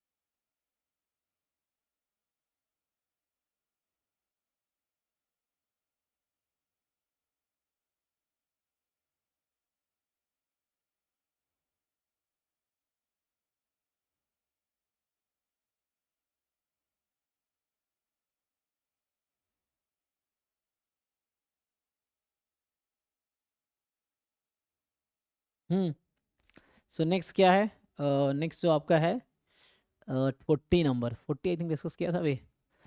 तो बताइए 40 में क्या डाउट है। ऑप्शन बी बता दीजिए। अच्छा, कि x क्या है यहाँ पे, xi upon x1 log summation this is consistent estimator of 1/थीटा। जैसे मान लो इस क्वेश्चन में देखो कितने ज़्यादा वर्ड है, ये लैंग्वेज इतना लिखने का क्या मतलब है। तो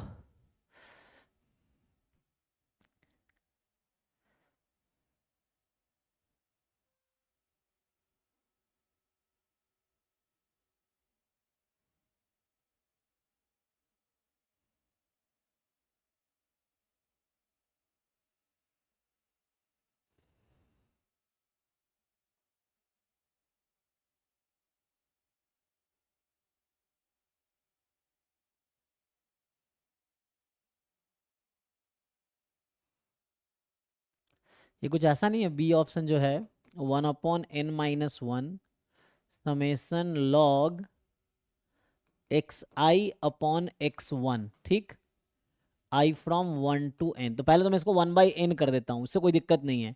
आप n से मल्टीप्लाई डिवाइड कर सकते हैं ना, तो इसकी limit n tends to infinity पे कितनी हो जाएगी, 1 हो जाएगी। तो इंस्टेड ऑफ n-1 आप 1/n ला सकते हैं, सो दैट आपको लगे कि x बार जैसा है। तो ये कुछ ऐसा है 1/n, ये लिमिट अलग लगाऊंगा मैं क्योंकि लिमिट है ना उसमें, कन्वर्जेशन प्रोबेबिलिटी है तो इसीलिए लिमिट लगेगा। तो ये इसको ब्रेक कर लीजिए, ln xi माइनस ऐसे ही 1/n, और ये आ जाएगा आपका summation ln x1 first order statistic. इसको और थोड़ा सिंप्लीफाई करेंगे तो ये 1/n log xi क्या था, xi है पैरेटो, पैरेटो तो सिलेबस में है नहीं जैम के डायरेक्टली, है ना, मतलब वर्ड नहीं लिखा हुआ है जैम के सिलेबस में। पैरेटो का पीडीएफ देख सकते हैं, बट पैरेटो का ऐसा लिखा नहीं आएगा जैम में जैसे इसमें लिखा है, जैसे एक्सपोनेंशियल, नॉर्मल, गामा, पॉइसन, ये सब लिखा आ सकता है बिकॉज वो सिलेबस में उसका नाम लिखा हुआ है। सिलेबस में पैरेटो का नाम नहीं लिखा हुआ है तो ऐसा लिखा नहीं आएगा, अभी तक आया भी नहीं है और आएगा भी नहीं, तो उसका पीडीएफ देगा आपको। ठीक है, तो यहाँ सिंपल क्या है, ये तो सिंपल हो गया, ln xi का आप मतलब अभी रहने दो इसको, ln xi हो गया। एंड ये क्या है, ये तो इसमें कहीं n है नहीं अभी, log x1 है, x1 फर्स्ट ऑर्डर स्टैटिस्टिक्स है, तो ये n टाइम ऐड होगा तो n कैंसिल हो जाएगा, तो simply log first order statistics. अब सिंपल आपको कहेगा ये कहाँ कन्वर्ज करेगी इन प्रोबेबिलिटी, तो ये मान लो ये yi है तो 1/n समेसन yi, तो y बार हो गया, y bar converted to ey, तो ey का मतलब जो log x है वो, और माइनस इसका ले लो एक्सपेक्टेशन, या है ना, हाँ सीधा से एक्सपेक्टेशन लगा दो, कोई दिक्कत नहीं है। तो ये कहाँ कन्वर्ज करेगा, मतलब एक एक्सपेक्टेशन ले लो, मुझे ऐसा लगता है इसको साथ में भी लगा सकते थे, है ना, एक साथ ले आओ कोई दिक्कत नहीं है। तो इसका एक्सपेक्टेशन लगा दो, कोई दिक्कत नहीं है ना। उसको अगर मैं समेसन में ले आऊँ 1/n कॉमन लेके log a minus log b करके एक साथ भी ला सकते हैं, ला सकते हैं ना जी। सो ये आ जाएगा या तो xi अपॉन x1, ये ठीक है, माइनस, समझ रहे हो, मैं इसको एक साथ ले आऊँगा तो ऐसा हो जाएगा log x माइनस, तो अलग ही कर लो, minus expectation of log of first order statistic. अब ये कैसे निकालोगे, ये अलग अलग निकालना पड़ेगा एक्सपेक्टेशन। तो पीडीएफ पता है पैरेटो का, मतलब एग्जाम में नहीं आएगा, पीडीएफ देगा आपको, जब वहाँ पीडीएफ उसने लिख रखा है थीटा एक्स नॉट की पावर थीटा एक्स की power theta minus x not, वहाँ कॉन्स्टेंट है, तो इसमें एक्स नॉट आएगा, यहाँ पे देखना पड़ेगा सिर्फ एक्स नॉट के टर्म में आएगा ये फिर से इसमें गलत मैं कह रहा हूँ, जैसे ये सब इतना लैंग्वेज से लिखा है क्योंकि ये खुद से सॉल्व नहीं किया है इसने, और इसमें बहुत गलतियाँ होती हैं, तो इस तरह क्वेश्चन 3-4 क्वेश्चन जो मिले हैं ना, ये सब चैट जीपीटी वाले हैं, क्योंकि है ना मैं भी काफ़ी यूज़ करता हूँ, जो लोग यूज़ करते हैं उनको समझ आ रहा होगा, क्योंकि चैट जीपीटी में क्या होता है, वो मैथमेटिकली चीज़ों को कम और लैंग्वेज ज़्यादा लिखता है ना। तो इसने बस कॉपी पेस्ट कर दिया वहाँ से, तुम्हें गलतियाँ बहुत होती है, तुम लाइन बाय लाइन चेक करोगे तो मिस्टेक्स रहता है, ठीक है। तो वही यहाँ कुछ है ऐसा, इसने तो पहले एमएलई निकाला है, एमएलई की ज़रूरत क्या है इसमें, एमएलई अगर करते हैं हम, कुछ कुछ सॉल्यूशन तो एग्जैक्टली सेम मिल भी गए हैं मुझे हैं चैट जीपीटी में। पता नहीं क्या है वो, उसमें तो हर बार अलग अलग देगा, तुम सर्च करोगे फिर दूसरा कुछ दे देगा वैसे करके, क्योंकि वो ज़रूरी नहीं है उसका वैसा रहेगा, एग्जैक्ट सॉल्यूशन नहीं मिले, ये मतलब समझो ना उसने गलत सॉल्यूशन लिखे हैं उस टाइप का। तो इस तरह ये निकालो, ये एक्सपेक्टेशन निकालो इसका, और पता नहीं ये सिर्फ थीटा आएगा कि नहीं आएगा, इसने पूछा क्या करना था, कन्वर्जेंस इन प्रोबेबिलिटी, तो कंसिस्टेंट एस्टिमेटर बोल रहा है थीटा का, तो इसका मतलब ये 1/थीटा आना चाहिए टोटल मिला के, है ना। तो ये देखो 1/थीटा आएगा, ये देखना है आपको। तो log x एक्सप्रेशन कैसे निकालोगे, वही, डायरेक्टली पुट करके निकालना पड़ेगा फिर, हाँ वो तो लेंदी होगा थोड़ा। लेंदी होगा, क्योंकि ये अलग निकालना पड़ेगा, इसका निकालने के लिए फर्स्ट ऑर्डर स्टैटिस्टिक लगाना पड़ेगा, है ना। या फिर यहाँ से हम ऐसा करते कि मान लो इसका नाम कुछ रख दिया वाई आई, है ना, तो ये वाई बार हो जाता, लेकिन ये वाई आई जो है इसका डिस्ट्रीब्यूशन निकालना पड़ेगा, है ना। तो एक्स आई अपॉन x1 का लॉग, तो इसका क्या आएगा, ln xi अपॉन x1 का डिस्ट्रीब्यूशन निकालना पड़ेगा ना, ये तो इतना आसान नहीं होगा। तो xi अपॉन x1 का, इस तरह क्वेश्चन आया भी नहीं है, पता नहीं क्या कुछ भी बना दिया इस लोगों ने, वो ऐसा ही कुछ भी डाल देता है ये सब, कोई xi अपॉन x1 निकालो, या तो निकालो क्या होता है ना, इसका डिस्ट्रीब्यूशन निकालो लॉग लेने के बाद, फिर उसमें weak law of large number type का लगा दो, converges in probability to this, या एमएलई इज कंसिस्टेंट, तो अगर एमएलई निकालोगे, देखो एमएलई ये आता है क्या 1/थीटा का, तो ये भी एक तरीका, अगर वैसा आता है तो भी काम हो जाएगा। तो एमएलई है ना, एमएलई कंसिस्टेंट होता है तो एक तरीका वो भी है जो उसने लगाने की कोशिश किया है, कि उसने एमएलई निकाले हैं, एमएलई इस कह रहा है कि ये एमएलई आएगा, this is the MLE of theta होगा यहाँ पे, ऐसा होगा। तो ये जो है कंसिस्टेंट है, क्यों, because variable this is logarithm of ratio of each operation this, then law of large number simple mean of the logarithm converges to expected value, तो इसका एक्सपेक्टेड वैल्यू क्या आएगा, वो निकाल के देखना पड़ेगा। एक तरीका वही है, या तो है ना इस तरीके से जाओ तो ये हो गया, और नहीं तो उस डिस्ट्रीब्यूशन का एमएलई निकालो, फिर MLE is consistent, MLE theta का निकलेगा, फिर 1/थीटा का एमएलई निकलेगा, फिर उससे कंसिस्टेंट आ जाएगा, ठीक है, तो उससे आएगा। हाँ फिर तो ये दो तरीका है, हालांकि ये सब क्वेश्चन इरेलेवेंट टाइप का लग रहा है, इसलिए ना देख के लगता है वो क्या कुछ बना दिया है। अगला क्या आपका 41 क्या है, जैसे ये लग रहा है ना खुद से टाइप कुछ लिखा है तो ऐसा लग रहा है वैसा है, वरना लैंग्वेज बहुत ज़्यादा नहीं है। बताओ इसमें क्या है, ये तो जैम का पीवाई क्यू टाइप का लग रहा है मुझे, है ना। यहाँ कैपिटल एन होना चाहिए स्मॉल एन की जगह, ठीक है। सॉल्यूशन यहाँ पे समझ में नहीं आया। नहीं नहीं, सॉल्यूशन इसमें समझने की जरूरत नहीं है, expectation of x minus this, अच्छा, तो क्या करना है, अलग अलग वो कर देना है।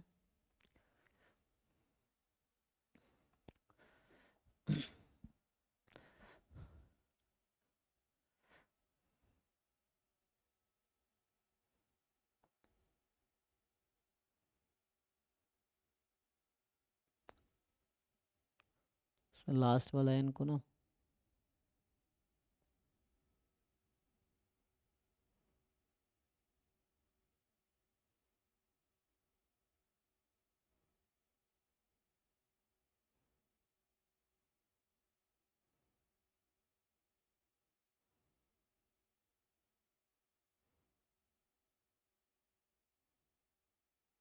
देखो यहाँ पे सिंपल है, मुझे लगता है कि आपका जो ये क्वेश्चन 41 है इसमें x का डिस्ट्रीब्यूशन ये दे रखा है, क्या है, e की पावर -1 अपॉन e की पावर m। तो e की पावर माइनस, ये कौन सा डिस्ट्रीब्यूशन है फिट बैठेगा,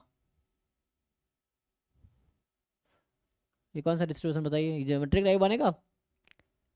probability x is equal to जो m है ये क्या है, इसको ऐसा लिख सकते हैं 1/e की पावर, मुझे ऐसा लग रहा है m+1 टाइप का, m+1 या -1, m-1, नहीं नीचे तो m हो जाएगा, m+1। ये पीएमएफ है, पहली बात ये बताओ मुझे, सम क्या आएगा इसका, इसका अगर हम सम करेंगे जैसा इसने लिखने की कोशिश किया, e-1 है क्या ये, मुझे लग रहा है e-1 है, अच्छा e-1 होगा तो चलेगा, तो ठीक है फिर तो अगर ऐसा है तो मुझे लग रहा है e-1 अपॉन e की पावर m की वैल्यू 1 2, ये पीएमएफ है, सम करके देखो, a अपॉन 1 माइनस मतलब r, ज्योमेट्रिक हो रहा है। a अपॉन 1 माइनस r ही होगा ना, m1 से स्टार्ट होगा तो समेसन लेंगे और e-1 बाहर है ऑलरेडी, तो इसको सिंप्लीफाई करेंगे, e-1 1/e, e-1/e, नहीं आ तो रहा है 1, ठीक है, समेसन 1 आएगा, ओके। तो ठीक है ये पीएमएफ है। अब क्या करना है, तो यहाँ से EX आप निकाल पाओगे, यहाँ से इसका EX निकाल पाओगे, हाँ सर। हाँ ये तो EX निकाल लोगे आप समेसन XI/PI से।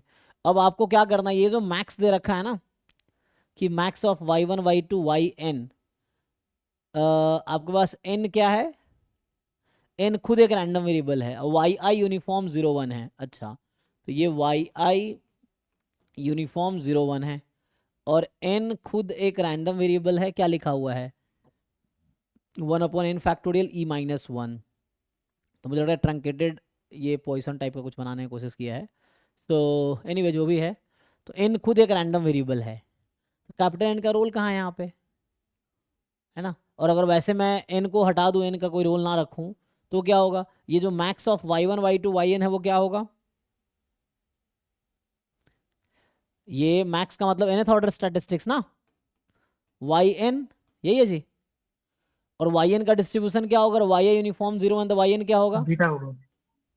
बीटा n,1, तो इसका मीन कितना आएगा,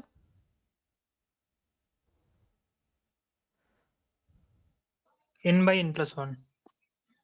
सो लेकिन आंसर तो n में आ जाएगा, हमारा तो न्यूमेरिकल चाहिए, तो क्या करना है, तो एक्चुअली इसलिए मुझे लग रहा है यहाँ पे कैपिटल N है ना, ये कैपिटल N होगा। अब दिक्कत ये है यहाँ n खुद एक रैंडम वेरिएबल है, तो n खुद एक रैंडम वेरिएबल है, तो जब आप इसका एक्सपेक्टेशन निकालेंगे तो ये कुछ ऐसा होगा, क्या आएगा जब, है ना, तो उस केस में जो ये एक्सपेक्टेशन इसका निकालेंगे तो होगा probability n is equal to n into expectation of, ये आ जाएगा मैक्स, है ना, yn वेयर गिवन n, तो yn गिवन n, तो वही yn हो जाएगा, और ये जब निकालेंगे तो n पे समेसन हो जाएगा, ठीक है ना, तो यहाँ पे ऐसा कुछ बनेगा, ठीक है ना, मैं ये कह रहा हूँ ये जो n है ना स्मॉल n, ये कैपिटल N होगा, तो उस केस में सॉल्यूशन कुछ ऐसा आएगा, ये yn कैपिटल N हो जाएगा, तो बीटा कैपिटल n,1 हो जाएगा, और उस केस में अब ये n खुद रैंडम वेरिएबल है, तो जब आप यहाँ एक्सपेक्टेशन निकालेंगे yn का, तो ये कुछ ऐसा बनाएगा कि प्रोबेबिलिटी, एक तो summation probability n is equal to n, वहाँ पीएमएफ दे रखा है आपको, into expectation of yn given n is equal to n, तो इस n को यहाँ n रख दीजिए और n फ्रॉम 1 to infinity, तो ये आपको निकालना पड़ेगा, इसका पीएमएफ तो क्वेश्चन में दे रखा है, और ये अभी आपने बताया था इसका क्या आया था, आ जाएगा ना, पीएमएफ है ना इसके पास, हाँ सर ठीक है, हमारे, समझ आ गया। हाँ हमारे पास पीएमएफ कुछ ऐसा है n फैक्टोरियल e-1, तो ये हो जाएगा n फैक्टोरियल e-1, और ये आपने भी बताया n/n+1, फिर समेसन करना है, ये है, तो उससे सीरीज का सम निकालना पड़ेगा, तो उससे आपका आंसर आ जाएगा, और दोनों का डिफरेंस लेना है, तो हमारा जो क्वेश्चन में था EX minus E of YN, तो उससे आंसर आ जाएगा, ऐसा कुछ है, ठीक है, और कुछ है आपका 42, बताइए इसमें क्या है, सर इसमें मेरा आंसर थोड़ा अलग आ रहा है। ये तो जैम का PYQ है ये आप देखेंगे सब्जेक्टिव वाले पेपर में जाके पहले, तो ये जैम में आया हुआ क्वेश्चन है, तो ठीक है ना, ये इजी है, जैम का PYQ का है, उसमें कुछ नहीं है आपको। मुझे ये बताओ x नॉर्मल 0 1 है, ठीक। तो पहले तो मुझे y क्यूब निकाल लेता हूँ। y क्यूब क्या होगा? y क्यूब का मतलब है x प्लस मॉड x का whole cube, a plus B whole cube आता है आपको? हाँ सर। हाँ लगा लो, a plus B whole cube. तो a plus B whole cube कर देते हैं, तो a cube plus B cube इस तरह चलता रहेगा, a cube plus B cube, then plus 3a² b plus 3ab²। तो मॉड हट जाता है ना, मॉड का स्क्वायर करो तो मॉड हट जाएगा। तो मेनली यहाँ पे जो बचता है वो क्या बचेगा, देखो ध्यान से, ये और ये सेम हो जाएगा क्योंकि ये एक्स क्यूब, तो ये हो जाएगा 3x³ और इसमें ध्यान से देखोगे तो x² कॉमन निकाल सकते हैं। तो x² कॉमन निकालेंगे तो बचेगा मॉड x प्लस, या मॉड x कॉमन निकाल लो, है ना। मतलब कहने का मतलब ये जो x³ है ना, इसको आप लिख सकते हो mod x² into mod x। तो मॉड x कॉमन ले लो, तो ये आ जाएगा 4 टाइम x² मॉड x। यहाँ तक तो ओके है। फिर यहाँ पे पहला और आखिरी टर्म जो है सेकंड लाइन में वो तो हाँ 0 हो जाएगा। हाँ, और ये इसका सोचना है बस अब, है ना। ये तो हाँ सर। 0 हो जाएगा, हाँ इसका, ये क्यूब है ना, ऑड मोमेंट तो 0 होता है इसमें। अब इसमें सोचना है आपको x मॉड x का, इसमें भी 2 पार्ट कर सकते हैं हम लोग, है ना। तो कहने का ये मतलब है यहाँ पे, अब इसका एक्सपेक्टेशन लगाना है हमें। ये है, किसने क्या पूरा इंटीग्रेट किया है? अच्छा वैसे सर सिर्फ मेरा ये करके 16 डिवाइडेड बाई √2 पाई आ रहा है। अच्छा, इसने पूरा इंटीग्रेट करके 0 से इन्फिनिटी, फिर क्या अच्छा किया तो उसने भी वही एंड में। तो मेरा 3 क्यों, अच्छा एक मिनट, 3 + 1 4 होगा ना यहाँ पे, तो एक पहला टर्म और लास्ट टर्म ऐड हो जाएगा ना, सेम ही है लास्ट टर्म। आपको पता होगा मॉड x² इज x², ठीक है। तो इसीलिए ये 4x³ और ये दोनों ऐड सेम हो जाएगा, मॉड x³ को खोलेंगे mod x² into mod x, तो मॉड x² हो जाता है, ये ऐड हो जाएगा 4। तो इस तरह से आ गया। तो कहने का मतलब बस अब आपको, तो ये तो ऑड फंक्शन हो जाएगा ना इस तरह से, और ये इवन फंक्शन है 2 टाइम हो जाएगा, तो ठीक तो है। अब क्या करोगे, अच्छा आपका आंसर नहीं मैच कर रहा है ये कह रहे हो, हाँ सर। क्यों मैच नहीं कर रहा? इसका क्या आया है 16√2 बाई रूट गामा, गामा 2 क्या होता है, √π कैंसिल हो गया। 16√2 का वैल्यू कितनी आती है? यहाँ तक तो ये भी सही किया है, दिक्कत कहाँ आया है, gamma 2 is what, sorry gamma 2 is 1 ना, ओ गामा 2 इज 1, इसमें कहाँ डिफरेंस आया आपका?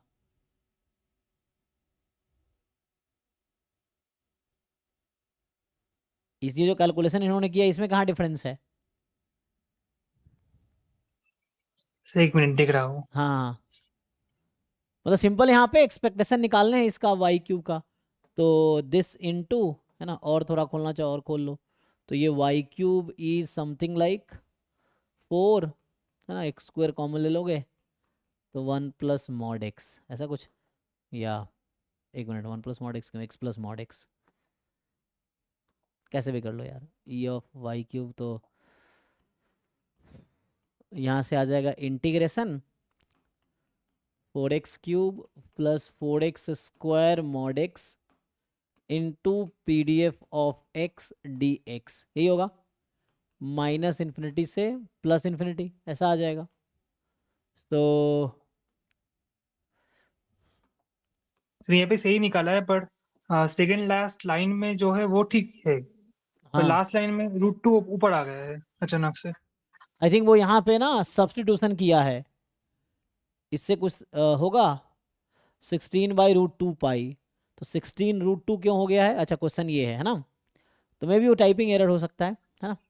हाँ फिर ठीक हो क्योंकि गया। 16/√2π, तो हाँ मुझे लगता है √2 गलती से, या तो 8 कर देता, 8√2 समझ भी आता है ना, 8√2 करता तो ठीक है, क्योंकि 2 कैंसिल कर दिया, 8√2 होता, तो 8√2/√π कितना आया आपका आंसर? सर 16/√2 पाई। हाँ 16/√2π ही आएगा। तो इसका न्यूमेरिकल वैल्यू कितनी आती है? सर 6.38। 6.38, हाँ सो ठीक है, तो ये वही आएगा।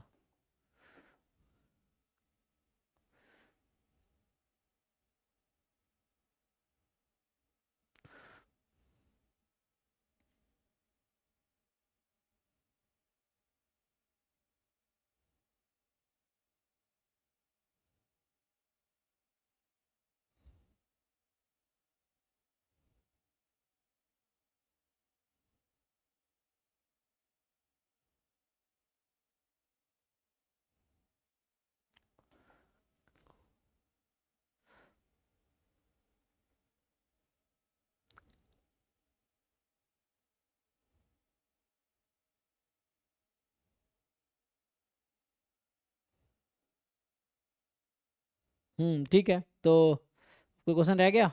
तो क्या रह गया आपका? यही था ना? हो गया? और कुछ है बताओ? नहीं सर हो गया। बाकी सॉल्व करो, कंप्लीट करो, एग्जाम में तो 4-5 दिन ही बचा है, तो बाकी मुझे लगता है अब रिवीजन में फोकस करना चाहिए आप लोगों को। तो